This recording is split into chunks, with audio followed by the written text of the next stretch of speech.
The chains on my wrists were made of light, not metal, and they burned colder than any metal ever could. I stood in the center of a circular chamber built from black stone that seemed to drink in every sound. 9 judges sat above me in a ring of raised seats, their faces hidden behind masks shaped like the moons of their home systems. Somewhere far below my feet, a crowd of 1,000 different species watched through screens, waiting to see what would happen to the last daughter of a dead world. My name is Veril. I was 17 years old, though by the counting of my people I had already lived through 11 seasons, 3 of them in hiding, 2 of them running, and 1 of them completely alone. I had done nothing that any reasonable being would call a crime. I had simply survived. That was the problem. Veril of the Sundered Line, the lead judge said, her voice flattened by a translator box into something cold and mechanical. You stand accused of unlawful continuation. Unlawful continuation. 2 words that meant I was alive when the law said I should not be. My homeworld had been placed under a cull order 11 years earlier. The court had decided, in its infinite and distant wisdom, that my species carried a genetic instability that threatened the stability of nearby star systems. They did not ask us. They did not warn us. They simply sent ships, and my planet became a graveyard in less than a single night. I was 6 years old when my mother pushed me into an escape pod and sealed the hatch with her own hands. I did not know until years later that surviving a cull order was itself a crime. The law said that once a species was marked for removal, no member of it was permitted to exist afterward. Not because I had done anything wrong, simply because my continued existence was, in their words, a violation of the court's finished business. How do you plead? The judge asked. I looked up at the 9 masks and felt something break quietly inside my chest. I plead that I was 6 years old, I said.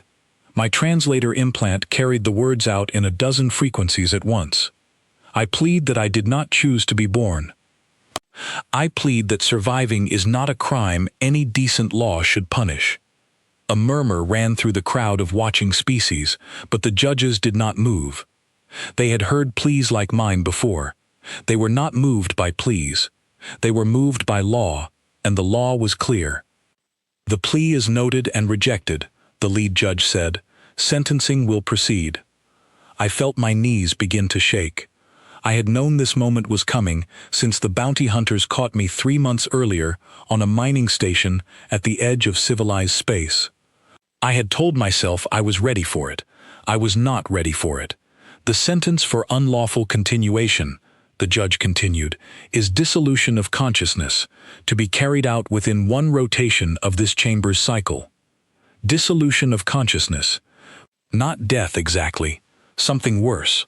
A machine would take apart everything that made me who I was, memory by memory, until there was nothing left wearing my face.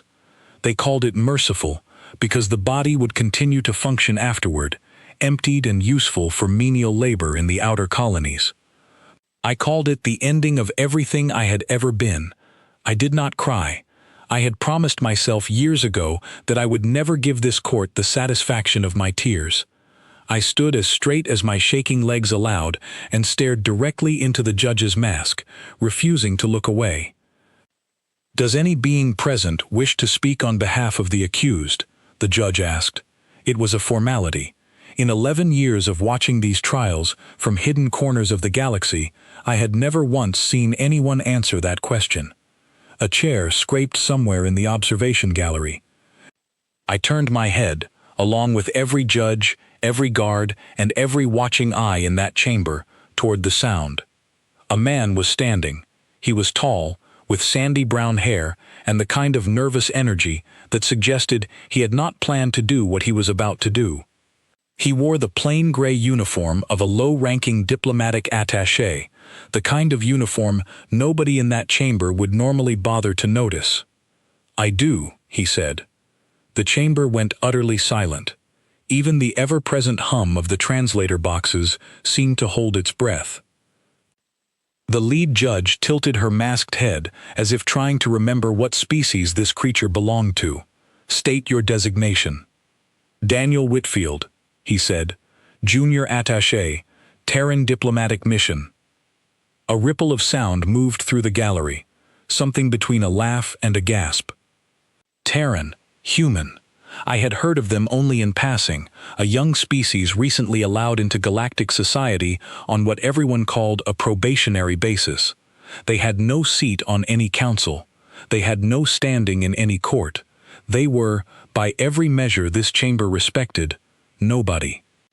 You have no authority to speak in this proceeding, the judge said, and there was something almost amused in her flattened voice. I know, Daniel Whitfield said. His voice shook slightly, but he did not sit down. I know I don't have authority here. I'm not a lawyer. I'm not a diplomat with any real rank. I just process trade manifests for my delegation. But I've been sitting in this gallery for the last hour, listening to you sentence a teenage girl to death because her mother saved her life 11 years ago, and I could not make myself stay in my seat. This is not a matter for sentiment, the judge said. The law is the law. Then your law is broken, he said. The words landed in that chamber like a stone dropped into still water. I saw two of the other judges shift in their seats. I saw the crowd in the gallery lean forward as one. You will be removed, the judge said, her voice sharpening. Wait, said a second judge, one who had not spoken until now. His mask was shaped like a cracked white moon. Let the human finish. It has been a very long time since anyone in this chamber said something I did not already expect to hear. Daniel Whitfield swallowed hard. I could see him deciding, in real time, whether to keep going or to sit back down and disappear into the crowd where he belonged. I found myself hoping, with a desperation that surprised me, that he would keep going. He kept going. You're about to erase a person, he said, because 11 years ago her whole species was marked for removal, and she happened to survive it. Not because she committed a crime, not because she hurt anyone, because she lived when a piece of paper said she shouldn't have. Where I come from, we don't have a law like that. We don't punish people for surviving. We usually give them a medal for it. A few beings in the gallery actually laughed, sharp and startled sounds cut short by the tension in the room. Your customs are not relevant to galactic law, the lead judge said. Maybe not, Daniel said, but you asked if anyone wished to speak on her behalf, and I'm the only one standing up.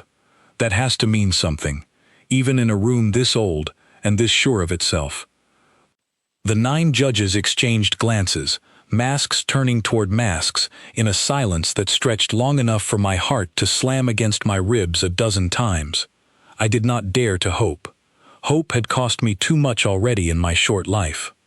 But some small, stubborn part of me, the same part that had kept me running for 3 years, refused to stop watching Daniel Whitfield's face. Finally, the lead judge spoke. The court will suspend sentencing, she said, pending review of this objection. The gallery erupted into noise, 100 different species reacting in 100 different ways, gasps and clicks, and low mechanical tones of surprise. I felt the light chains around my wrists flicker, and for one impossible moment, I thought they might simply vanish. They did not vanish, but they dimmed, just slightly, and that was enough to make my legs finally give out beneath me. I did not fall far. A guard caught my arm before I hit the stone floor, though I do not think kindness had anything to do with it. I looked up through the crowd toward the gallery, searching for the man who had just done something no one in that chamber had done in living memory. Daniel Whitfield was still standing, his hands gripping the railing in front of him so tightly his knuckles had gone pale. He looked terrified. He looked like a man who had just stepped off a cliff without checking how far down the ground was. He looked, for one brief moment, directly at me. I do not know what he saw in my face. I do not know what expression I was wearing, after 11 years of running and 3 months of waiting to die. But something passed between us in that single second, something I had never felt from anyone since my mother sealed that escape pod and told me to be brave. For the first time since my world ended, someone had looked at me and decided that I mattered. I did not know yet what it would cost him. I did not know that his small, uncalculated act of standing up in a gallery seat was about to drag an entire species into a fight against the oldest court in the galaxy. I did not know that the word he had used, unrelevant as it seemed in that moment, would echo through star systems for months to come. All I knew, as the guards led me away from that chamber and back toward my cell, was that for the length of one held breath, I had not been alone, and after 11 years, that single second felt like more mercy than the entire galaxy had shown me combined. The summons arrived on my desk 4 hours after I sat back down in that gallery seat, and my hands were still shaking too hard to read it properly the first time. My name is Daniel Whitfield, and until that morning I had been, by any measure that mattered, the least important person in the entire Terran diplomatic mission. I processed trade manifests. I filed reports nobody read. I had been sent to observe that trial only because my supervisor did not want to sit through it herself and needed someone junior enough not to complain about the assignment. Now I was being summoned to appear before Ambassador Laura Bennett, the highest-ranking human official on the station, and I did not need to read between the lines to know I was in serious trouble.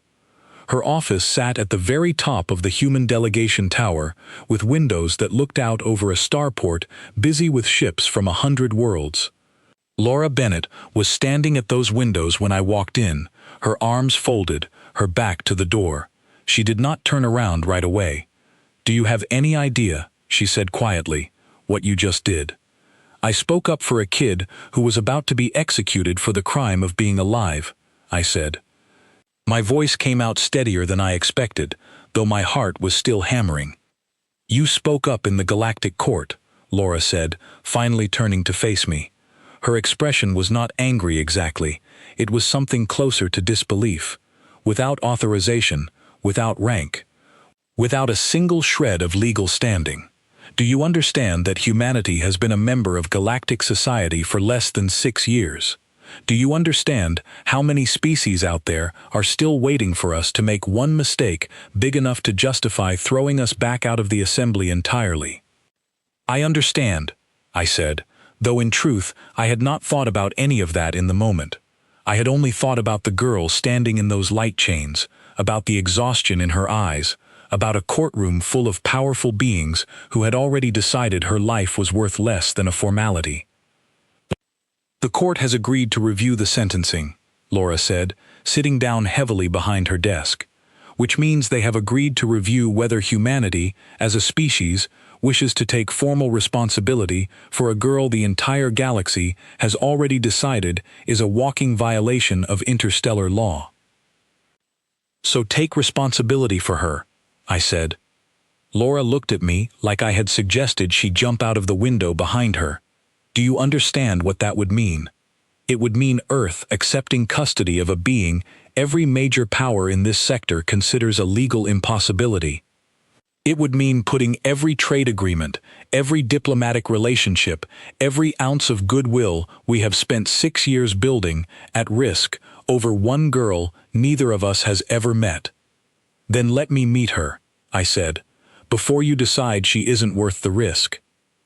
Laura studied me for a long moment. I do not know what she saw in my face, but something in her posture shifted, just slightly, the way a person's shoulders drop when they stop bracing for an argument they were sure they were about to lose. "The court has scheduled a custody hearing in 2 days," she said finally. "If humanity wants to claim her, we have to do it formally, publicly, and completely. No half measures. No quiet arrangement to keep her out of sight until the fuss dies down. If we do this, she becomes a full citizen of Earth, with every right that comes with it, and we become responsible for defending that decision in front of every species in the assembly who thinks we have lost our minds." "Then let's not lose our minds quietly," I said. "Let's do it properly." For the first time since I had walked into her office, Laura Bennett almost smiled. 2 days later, I stood beside her in a smaller chamber than the one I had witnessed the sentencing in, a private hearing room reserved for custody disputes. Veril was brought in under guard, still wearing the same simple gray garment she had worn at her sentencing, though the light chains had been replaced with a single restraint bracelet around one wrist. She looked thinner than I remembered from across the gallery, and there were shadows under her eyes that told me she had not slept. She looked at me with an expression I could not fully read, not gratitude exactly, something more cautious than that. Something that looked like a person who had been disappointed too many times to let herself believe in rescue. "You came back," she said. Her voice was quiet, and the translator in the room carried it out in flat, careful English. "I told you I would," I said, though I had not actually told her that. I had only looked at her for 1 second across a crowded gallery, but it felt true anyway, the way some promises feel true even before you have spoken them out loud. The judge presiding over the custody hearing was a different figure from the sentencing chamber, an older being with pale gray skin and eyes that seemed to hold centuries of tired patience. He read through the formal petition Laura had filed, his expression unreadable. "The Terran diplomatic mission wishes to claim full custodial and citizenship rights over the accused," he said. "This is an unusual request. Terran law and galactic law are not currently harmonized on matters of species survival exemptions. Explain to this court why humanity believes it has standing to make this claim." Laura Bennett stepped forward, and I watched her transform in front of me, the tired woman from the office replaced by someone sharp and certain. "Our standing," she said, "comes from the fact that we are willing to make it. Galactic law states that any recognized species may extend citizenship to an unclaimed individual, provided that species is willing to accept full legal, moral, and material responsibility for that individual's conduct going forward. Humanity is willing. We do not require this girl to prove she deserves to live, we simply choose to give her the chance to." "And if she commits a crime under your protection," the judge asked, "if this proves to be a mistake, then we will answer for it," Laura said without hesitation. "The same way any family answers for the people they choose to love." The word love landed strangely in that formal chamber, and I saw Veril's head turn sharply toward Laura, her eyes widening just slightly, as if the word itself had struck her somewhere unexpected. The judge was quiet for a long moment, his pale eyes moving between Laura, myself, and the girl standing between 2 guards at the center of the room. "This court has existed," he said slowly, "for longer than your species has possessed the ability to leave your own atmosphere. In all that time, no species has ever petitioned to claim a Cull Order survivor. The law regarding unlawful continuation was written on the assumption that no one would ever want to. Maybe that assumption was wrong," I said, before I could stop myself. The judge's eyes settled on me, and for one uncomfortable second I thought I had overstepped again, but then something almost like curiosity flickered across his ancient face. "Perhaps it was," he said. He was silent for a long while after that, and the chamber held its breath around him. Veril stood perfectly still, her hands clasped in front of her, and I noticed she was staring at a spot on the floor rather than at any of us, as if she had trained herself not to hope for outcomes she could not control. "The court will grant a conditional transfer of custody," the judge said finally, and I heard Laura exhale beside me. "The subject known as Veril will be released into the guardianship of the Terran diplomatic mission under the following terms. She becomes, effective immediately, a full citizen of Earth, subject to Terran law rather than galactic sentencing statutes. Humanity accepts full responsibility for her conduct. And humanity accepts that this decision will be reviewed by this court in one standard cycle, at which time the wisdom of this arrangement will be formally assessed." "We accept those terms," Laura said immediately. "One cycle," the judge repeated, his tone carrying a weight I did not fully understand yet. "If, at the end of that time, this court determines that humanity's judgment in this matter was flawed, the original sentence will be reinstated, with no further appeal permitted. Do you understand the stakes of what you are agreeing to, Ambassador?" "I understand," Laura said, "that we are agreeing to treat a person like a person. I am comfortable with those stakes." The restraint bracelet on Veril's wrist released with a soft click, and for a moment she simply stood there, staring down at her own bare hand, as if she did not recognize it without the weight of captivity attached to it. Then, slowly, she looked up, first at Laura, then at me, and something in her face cracked open just slightly, a fracture in whatever wall she had built around herself over 11 years of running. "Why?" she said quietly, her voice barely carrying across the chamber. "Would you do this? You do not know me." You owe me nothing. I thought about that question for a long moment before I answered it, because I wanted to give her something true, not just something comforting. Because 11 years ago, I said, somebody decided your whole species didn't deserve to exist, and nobody stood up and said that was wrong. I couldn't fix that. Nobody can fix that now, but I could stand up this time, so I did. Veril did not say anything else. She simply nodded once, a small, careful motion, as if she was still testing whether the ground beneath her was solid enough to trust.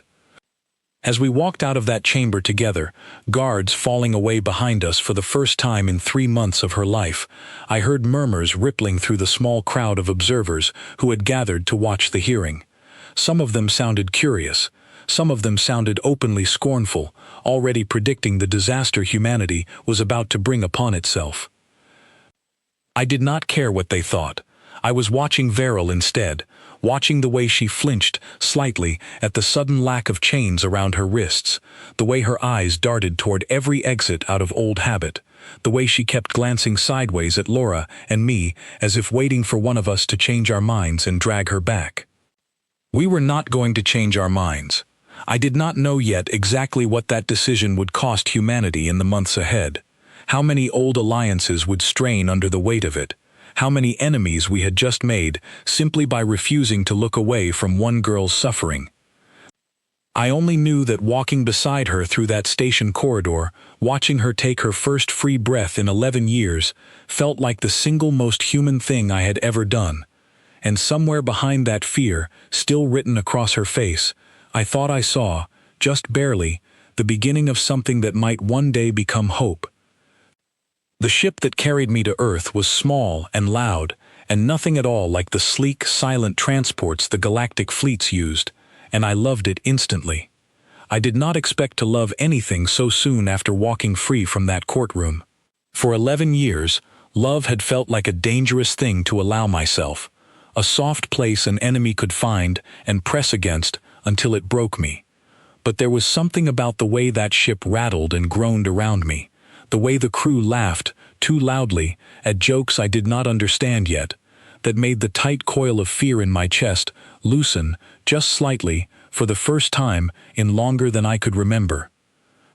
Daniel sat across from me for most of the journey, occasionally pointing out the window at passing stars and telling me their names in his language, patient in a way that surprised me every single time. I kept waiting for the patience to run out. It never did. "We're almost there," he said, as a blue and green planet swelled into view through the viewport. "That's home. Well, it's about to be your home too, if you want it to be." I pressed my palm against the cool glass and stared at that planet, so different from the cold gray world I had been born on, so different from the 11 other worlds I had hidden on since. It looked soft somehow, wrapped in clouds like a blanket, and I did not know why. That made my throat tighten. "What if I do not know how to want a home anymore?" I asked quietly. Daniel did not answer right away. He seemed to think carefully about it, the way he thought carefully about most things, which was another quality I had not expected from a species the rest of the galaxy dismissed as reckless and emotional. "Then maybe you don't have to know yet," he finally said. "Maybe you just let us show you what one looks like, and you decide for yourself whenever you're ready." We landed at a quiet facility outside a city called Denver, and I stepped off that ship onto solid ground for the first time in 3 months, feeling grass beneath my feet instead of metal deck plating.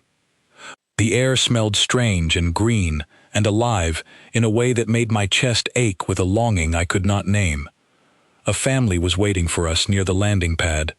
A man with kind, tired eyes, named Henry Cole, a woman beside him, with steady hands and a steadier gaze, named Margaret Cole.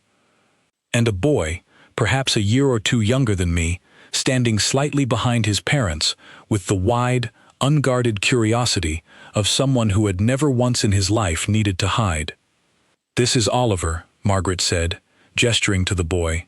"Our son, and this is our home, if you'll have it." I did not know what to say. I had expected, on some deep and exhausted level, that this arrangement would eventually reveal itself to be exactly like every other arrangement I had known since my mother died. A cage with softer walls, a leash disguised as kindness. I had survived this long by never fully trusting comfort when it was offered to me. But Margaret Cole did not reach for my hand the way the court guards had, gripping and controlling. She simply held it out, palm open, and waited to see what I would do with it. I took it. The house they brought me to was smaller than I expected, warm in a way that had nothing to do with temperature, filled with objects that seemed to have no purpose except to be looked at and enjoyed. There were pictures on the walls of Oliver as a smaller child, missing teeth and laughing at something outside the frame. There was a shelf full of books with cracked spines that suggested they had been read many times over. There was a strange, soft creature with 4 legs and a wagging tail that ran to greet me the moment I stepped through the door, sniffing at my hands with open, uncomplicated joy.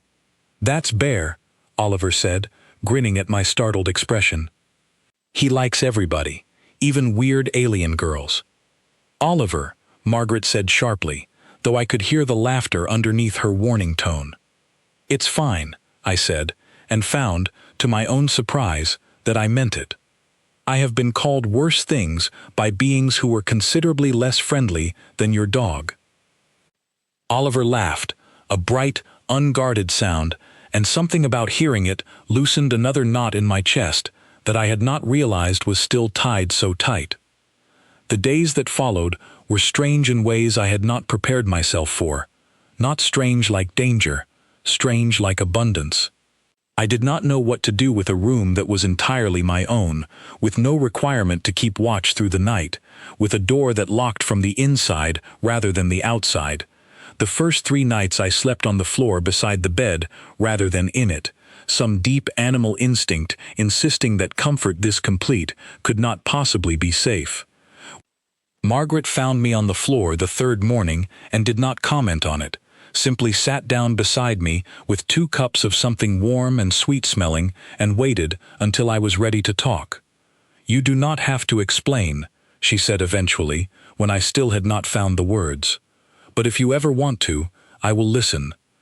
"Every single time," I told her, in halting sentences that kept catching in my throat, about the escape pod, about watching my planet burn through a tiny viewport, about the 11 years that followed, about hiding in cargo holds and mining tunnels and the frozen undersides of ice moons, about learning that trust was a luxury I could not afford. Margaret listened without interrupting, without flinching, without once looking at me the way the court's judges had, as if I were a problem waiting to be solved, rather than a person telling her story. When I finished, she reached out slowly, giving me every chance to pull away, and rested her hand gently over mine. "You are safe here," she said. "I know that word probably does not mean very much to you yet, but I promise you, we will spend as long as it takes proving that it does." School was its own strange trial. I was enrolled under my own name, no attempt made to hide what I was, and I walked through those hallways on my first day, bracing for the same reactions I had grown used to across a dozen hostile worlds. Stares, whispers, careful, calculated distance. I got some of that. But I also got something I had never once experienced before. Curiosity that was not cruel.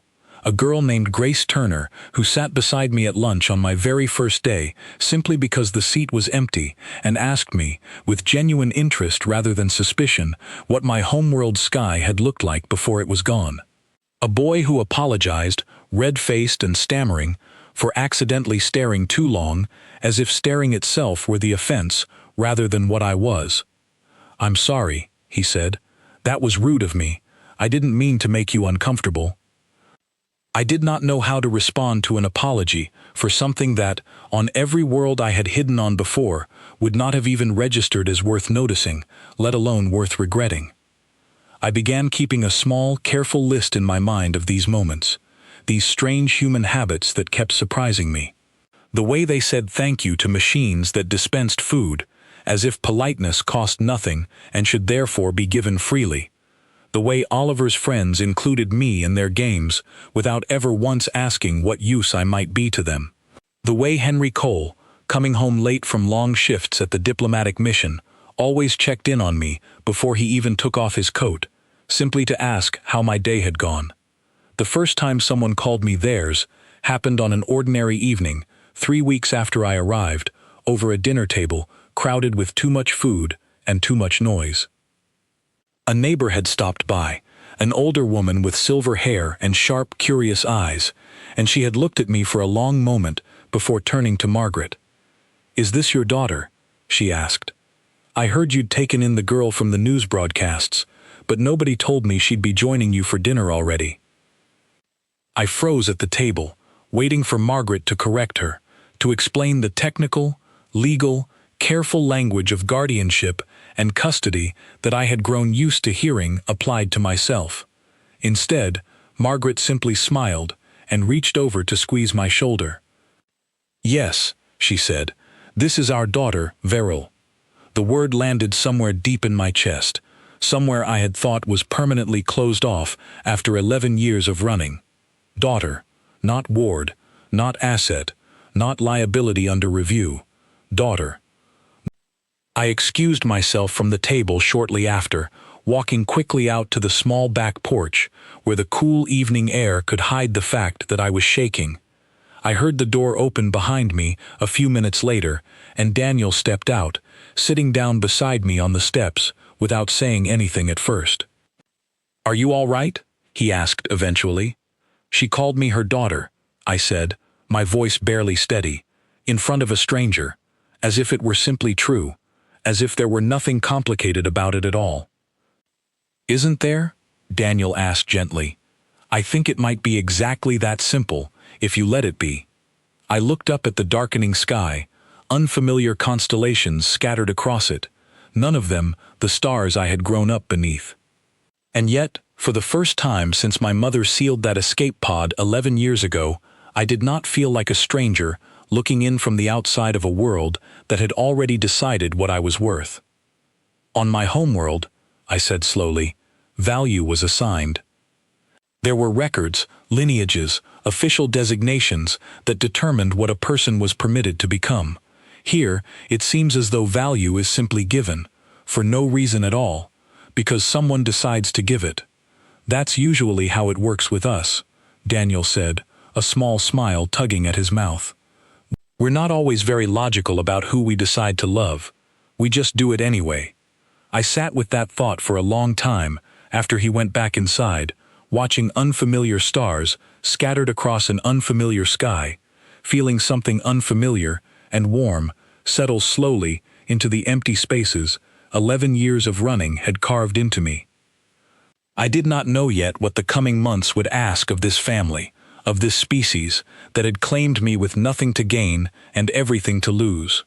I did not know how many old enemies my continued existence would draw toward this fragile blue planet, how many alliances would be tested, how many people who had never even met me would be asked to decide whether I was worth defending. I only knew that for the first time in 11 years, when I closed my eyes that night in a bed rather than on the floor beside it, I did not dream of the fire that took my first home. I dreamed, instead, of a dinner table crowded with too much food and too much noise, and a woman's voice calling me her daughter as easily as breathing. It was the first good dream I had allowed myself in over a decade, and I woke the next morning determined to earn 1,000 more just like it. My name is Kaidon Vex, and I have sat as a magistrate of the Galactic Court for longer than most species survive as a civilization, and in all that time I had never once seen an entire species behave as strangely as the humans did in the weeks following the Cole girls' custody transfer. I watched the broadcasts from my private chambers with a mixture of professional detachment and something I was reluctant to name curiosity. The story had spread across a dozen news networks and 100 worlds within days. Humanity, the youngest and least respected member of galactic society, had taken formal, public custody of a Cull Order survivor, and rather than quietly hiding her away, as any sensible species would have done, they had done the opposite entirely. They had introduced her. There were broadcasts of her attending something called school, surrounded by other young humans who showed no fear of her at all. There were images of her at a gathering the humans called a festival, laughing at something out of frame, her hand resting easily in the hand of the boy who had first stood up for her in that courtroom. There were interviews with her adopted family, a woman named Margaret Cole speaking with a fierce, uncomplicated certainty that I found myself replaying more than once.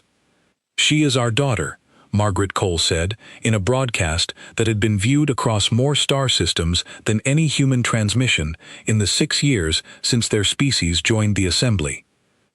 "We do not care what any court decided about her before she came to us. We care about who she is now, and who she is now is someone worth protecting." It was, by every legal and diplomatic standard I had spent centuries mastering, a reckless statement. It was also, I found myself admitting privately, one of the more honest things I had heard spoken in that courtroom's long and careful history. Not everyone shared my curiosity. Word of the girl's continued existence reached corners of the galaxy that remembered the Cull Order for reasons of their own, old grudges and older fears that had nothing to do with the girl herself and everything to do with what her survival represented. Within a month, a formal reclamation petition arrived at the court, filed by a consortium of enforcement agencies who insisted that humanity's custody arrangement violated the spirit, if not the letter, of galactic law. They wanted her handed over. And they were prepared to use force to collect her if the court's ruling did not go their way quickly enough. I brought the petition personally to the human delegation, more out of professional courtesy than any obligation the law required of me. Ambassador Laura Bennett received me in her office with the particular calm of someone who had already guessed what I was about to say before I said it. "They want to take her," Laura said, reading through the petition without any visible sign of surprise.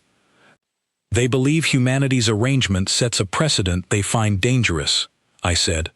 "A precedent suggesting that Cull Order survivors might simply find new homes, rather than facing the consequences the law originally intended for them.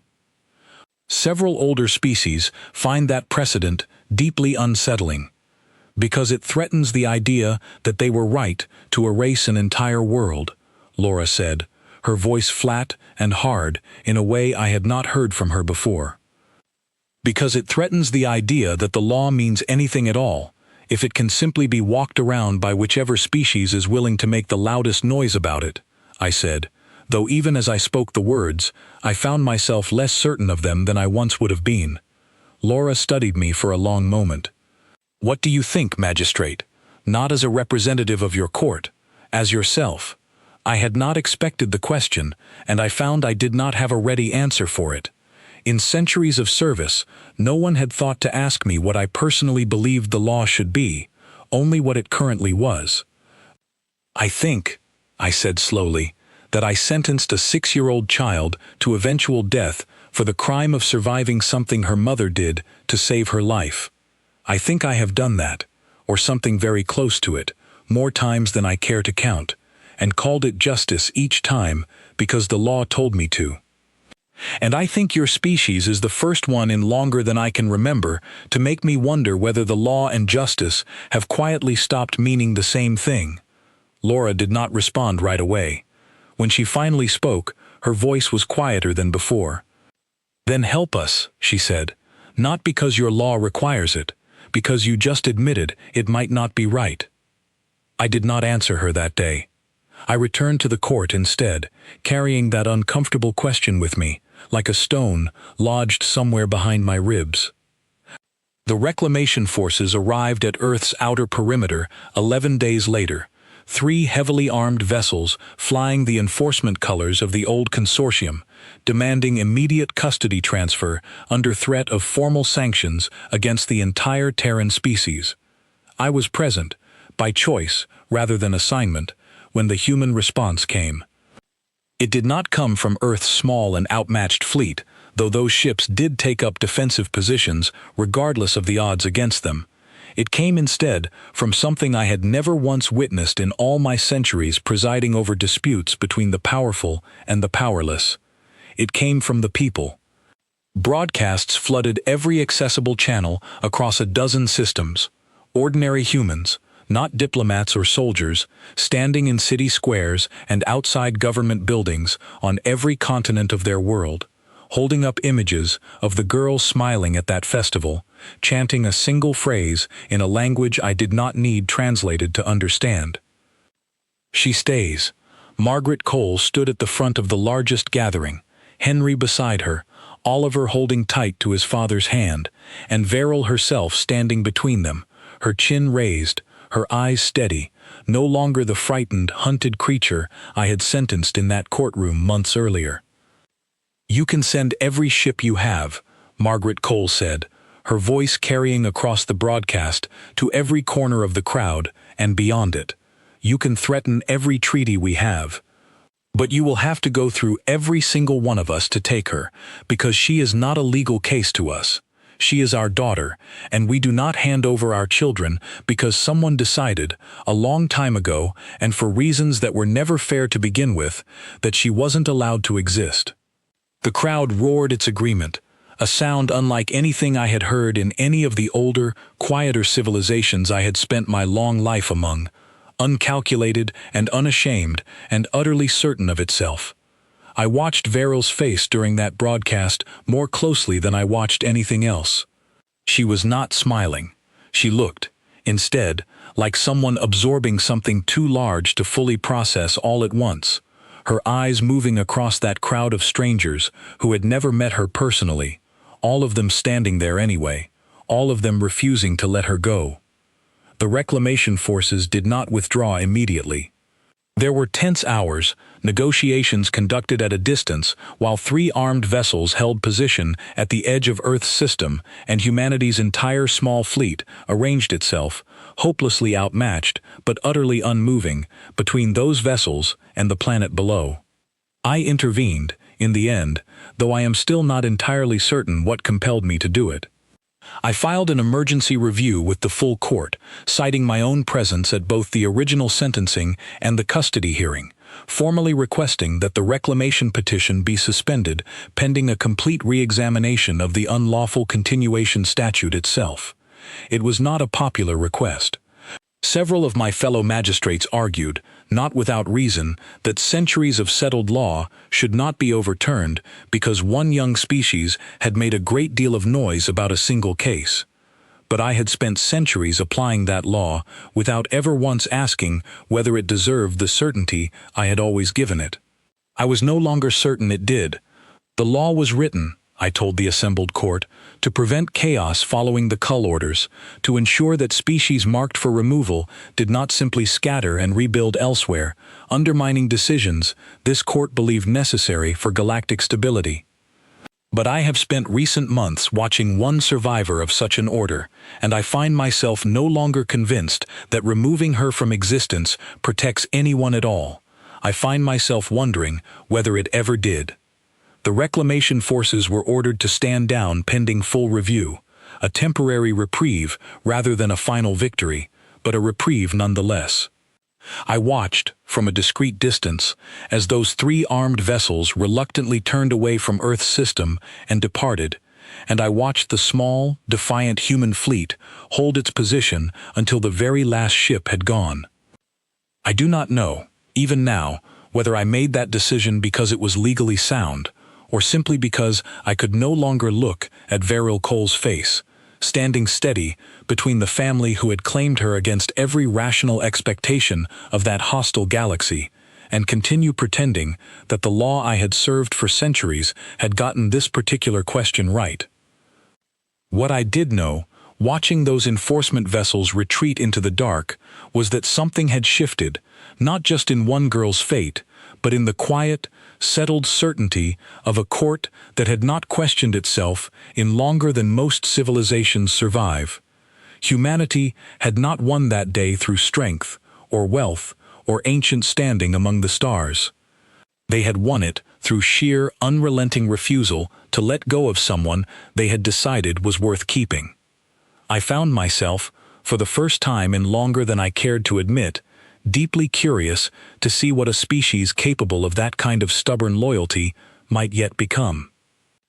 The final hearing took place exactly one cycle after the court granted my conditional custody transfer, and I walked into that same black stone chamber for the second time in my life, feeling almost nothing like the girl who had stood there in light chains, waiting to be erased.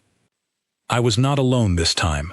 Margaret and Henry walked on either side of me, Oliver just behind, and Daniel Whitfield stood so close to my shoulder that I could feel the nervous energy still radiating off him, even after everything we had already survived together. Grace Turner had come too, along with a dozen other humans who had simply refused to stay behind, filling the observation gallery with faces I now knew by name rather than strangers I had learned to fear. The 9 judges took their seats above us, masks still hiding their expressions, though I no longer felt the same crushing dread I had felt the first time I stood beneath them. Magistrate Cadon Vex sat among them, and though his mask gave nothing away, I thought I saw him incline his head slightly toward me as I took my place at the center of the chamber. "This court convenes," the lead judge said, "to formally review the custody arrangement granted to the Terran diplomatic mission regarding the being known as Veril of the Sundered Line, now recognized under Terran law as Veril Cole." Hearing my full name spoken aloud in that chamber, in the same breath as the family who had claimed me, sent a warmth through my chest that 11 years of running had never once allowed me to feel. "The court has reviewed extensive testimony," the judge continued, "regarding the events of the past cycle, including the attempted reclamation by outside enforcement agencies, the public response of the Terran population, and formal statements submitted by Magistrate Cadon Vex questioning the continued validity of the unlawful continuation statute as originally written." I felt Margaret's hand find mine, squeezing gently, and I held on to it the way I had once held on to nothing at all, because there had been nothing worth holding on to. "Before this court renders its final judgment," the lead judge said, "it will hear closing statements. Ambassador Bennett, you may speak first." Laura Bennett stepped forward, and I watched her stand before that ancient court with the same fierce steadiness she had shown from the very first day. "You asked us, one cycle ago, whether our judgment in this matter was flawed," Laura said. "I would like to answer that question honestly. Our judgment was not flawed. It was simply different from yours. You built a law to prevent chaos, and I understand the reasoning behind that. But somewhere along the way, that law stopped protecting anyone and started punishing a child for surviving the destruction of everything she ever knew. We do not believe justice and cruelty are supposed to look the same. We took her in because we believed she deserved the chance to prove she was worth more than the worst thing that ever happened to her, and in the past cycle, she has proven exactly that, not through grand gestures, but through the quiet, ordinary business of simply living a decent life." She stepped back, and the chamber was silent for a long moment. "The accused may speak, if she wishes," the lead judge said, turning toward me. I had rehearsed nothing. I had spent the ship ride to this hearing trying to imagine what I might say if given the chance, and every version I had practiced dissolved the moment I stood at the center of that familiar chamber, feeling the weight of 9 ancient judges looking down at me once again. So I simply spoke the truth, as plainly as I could manage. 11 years ago," I said, "this court decided my entire species deserved to be erased. I do not know if that decision was made out of fear or caution or simple carelessness about the value of lives that were not your own. I have spent every year since trying to understand what I could have possibly done to deserve a sentence that began before I was even old enough to understand what a sentence was." I paused, feeling Margaret's hand still steady in mine, feeling Daniel and Oliver and Grace and a dozen other humans standing quietly behind me, none of them required to be there, all of them choosing to be there anyway. I do not have a defense to offer you, I continued. I never did anything worth defending myself against. I only survived. But I would like this court to understand what I have learned in the past cycle. Living among a species you have spent 6 years dismissing as too young, too emotional, and too reckless to matter in decisions like this one. I have learned that value does not have to be assigned by ancient law or careful bloodline. I have learned that a family can be built entirely out of choice, with nothing required except the willingness to keep choosing each other every single day. I have learned that a species without your history, without your power, without even a seat of real influence in this assembly, can still stand between me and an armed fleet simply because they decided I was worth standing for.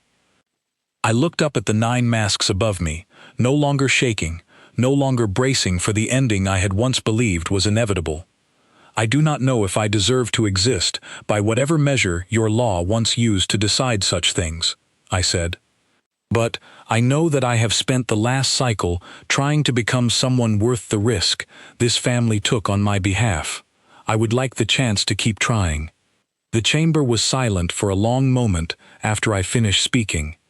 I felt Oliver's hand land gently on my shoulder from behind, and I did not need to turn around to know that Daniel had stepped up beside me, close enough that I could feel the warmth of him standing there, unwavering, exactly as he had been from the very first second in that gallery seat.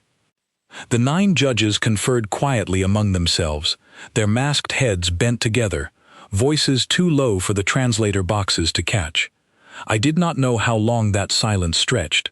It felt like 11 years compressed into a single unbearable minute. Finally, the lead judge straightened in her seat. "This court has reached its decision," she said. "The unlawful continuation statute, as applied to survivors of a completed cull order, is hereby suspended, pending full legislative review. Effective immediately, Veril Cole's custody arrangement with the Terran diplomatic mission is confirmed as permanent, with full citizenship rights recognized both under Terran law and, for the first time in this court's recorded history, under galactic law as well." A sound broke loose from my chest that I did not fully recognize, something between a sob and a laugh, and I felt Margaret's arms close around me before I even understood I was falling into them. "Additionally," the judge continued, her flattened voice somehow carrying something that almost sounded like warmth, "this court formally acknowledges the testimony and advocacy of the Terran species in this matter. It is the opinion of this court that humanity's willingness to extend citizenship, protection, and love, freely and without legal obligation, to a being every other species in this assembly had already discarded, reflects a quality this ancient court has perhaps too long undervalued in its considerations of justice." Magistrate Kaidon Vex, sitting quietly among the other 8 judges, finally allowed his masked head to incline toward me, and though I could not see his face, I understood the gesture for exactly what it was. We walked out of that chamber together, all of us, into a corridor crowded with reporters from a dozen different species, all of them clamoring to understand exactly what had just happened, exactly how a species with no ancient standing and no legal precedent had somehow forced the oldest court in the galaxy to reconsider a law it had never once questioned in all its long history. I did not have a perfect answer for them. I am not certain anyone ever will. But that evening, sitting once again at a dinner table crowded with too much food and too much noise, surrounded by a family that had chosen me for no reason beyond their own stubborn belief that I was worth choosing, I finally understood something I had spent 11 years running too fast and too far to ever fully grasp. The galaxy had judged me by the law of my birth and found me guilty of nothing more than surviving. Humanity judged me by nothing at all, except the simple, uncomplicated decision to love me anyway. I thought, that night, of my mother, sealing that escape pod with her own trembling hands, sending me alone into a galaxy she must have known would offer me little mercy. I hoped, wherever the last of her memory still existed, that she could see this table, this noise, this family who had somehow, against every reasonable expectation, decided that a stranger's daughter was worth becoming their own. I raised the strange, sweet drink Oliver had poured for me in a small private toast that no one else at the table noticed. To surviving, I thought, not because the law allowed it, but because a handful of stubborn, ordinary humans decided, without a single legal obligation compelling them to, that I was worth the risk of caring about anyway. It was, I had come to understand, the single most human thing in this entire galaxy. And for the first time in 11 years, I was grateful, without reservation, to finally belong to it.